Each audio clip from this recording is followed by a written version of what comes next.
Hello friends, నేను రాజీవ్ గారు. కవితకు బిగ్ షాక్. కవిత అంటే మీకు అర్థం కాకపోయి ఉండొచ్చు. కల్వకుంట్ల కవితకు big shock.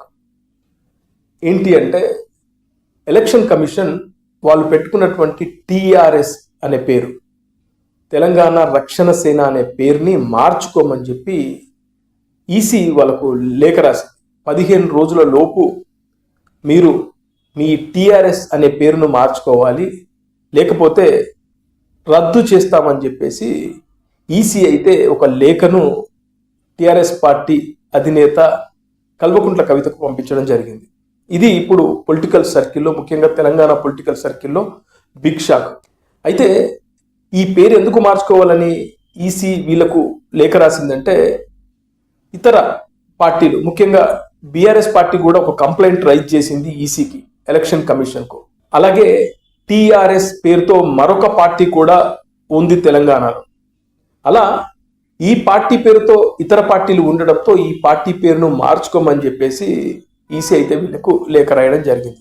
Kalvakuntla Kavitha BRS party నుంచి బయటకు వచ్చిన తర్వాత ఆమె సొంతంగా పార్టీ పెట్టుకోవాలనే క్రమంలో ఆమె రకరకాల పేర్లను ఆలోచించింది. ముఖ్యంగా తెలంగాణ జాగృతి అనే ఒక సంస్థను నడుపుతుంది కాబట్టి ఆ పేరు మీదనే పార్టీ పెడితే బాగుంటుందని చాలా మంది ఆమెకు దగ్గరగా ఉండే వాళ్ళు సూచించారు.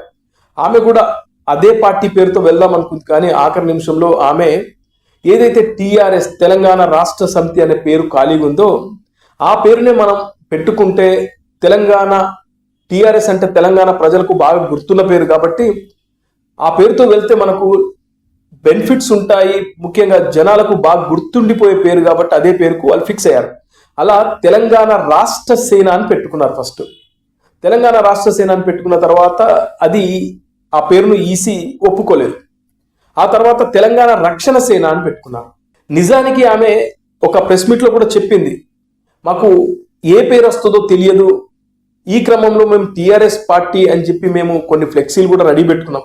ఆవిర్భావ సభలు అంటే పార్టీ అనౌన్స్ చేస్తున్న రోజున ఫ్లెక్సీలు, ఒక లారీ నిండా ఫ్లెక్సీలు తీసుకొచ్చి పెట్టుకున్నారు వాళ్ళు ఒక వేరే పేరుతో.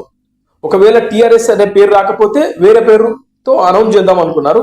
లక్కీగా అప్పుడు టీఆర్ఎస్ అనే పేరు కన్ఫర్మ్ అయింది. ఇక చూస్తే దానికి బిఫోరే ఈమె అప్లికేషన్ పెట్టుకునే దానికి బిఫోర్ 1-2 రోజుల ముందున ఇంకా వేరే వాళ్ళు కూడా ఇదే పేరుతో అప్లికేషన్ చేసుకున్నారంట. ఎవరు ముందు ఈ పేరును కావాలని కోరుకుంటారో వాళ్ళకే ఇస్తారు. కాబట్టి అలా టీఆర్ఎస్ అనే పేరు మాత్రం ఇప్పుడు కవితకు దక్కేలా లేదు. పాపం ఎన్నో ఆశలు పెట్టుకుంది. ఈ తెలంగాణ ప్రజలకు టీఆర్ఎస్ అనే పేరు బాగా గుర్తుండిపోతుంది కాబట్టి ఈజీగా మనం తెలంగాణలో నెట్టుకు రావచ్చు అనే చాలా ఆలోచన చేసింది. కానీ అది ఆశలు అడియాశలు అయిపోయేటట్టుగా ఉన్నాయి. ఎందుకంటే ఈసీ 15 రోజుల్లోపు వేరే పేరును సూచించండి, లేకపోతే మీ అప్లికేషన్ రద్దు చేస్తామని చెప్పి ఒక లేఖ రాశారు. ఇది ప్రస్తుతం తెలంగాణ పాలిటిక్స్లో ఒక బిగ్ షాక్ లా కనబడుతుంది. అంటే ఒక సంచలనంగా కనబడుతుంది. కల్వకుంట్ల కవితకైతే ఇది ఒక బిగ్ షాక్ అని చెప్పుకోవచ్చు. ఇక చూస్తే రీసెంట్గా ఆమె ఎక్కడికో జెండా కార్యక్రమంలో భాగంగా వెళ్ళిన చోట తేనెటీగలు కూడా ఈమెను అటాక్ చేశాయి. పాపం అక్కడి నుంచి కూడా ఈమె బయటపడింది. ఇలా ప్రకృతి కూడా ఈమెకు సహకరించట్లేదు. మరి టీఆర్ఎస్ పార్టీ పేరు కాక ఆఖరికి తెలంగాణ జాగృతికి సంబంధించిన పేరే వచ్చేలాగా కనబడుతుంది. మరి చూద్దాం ఏం జరుగుతుంది.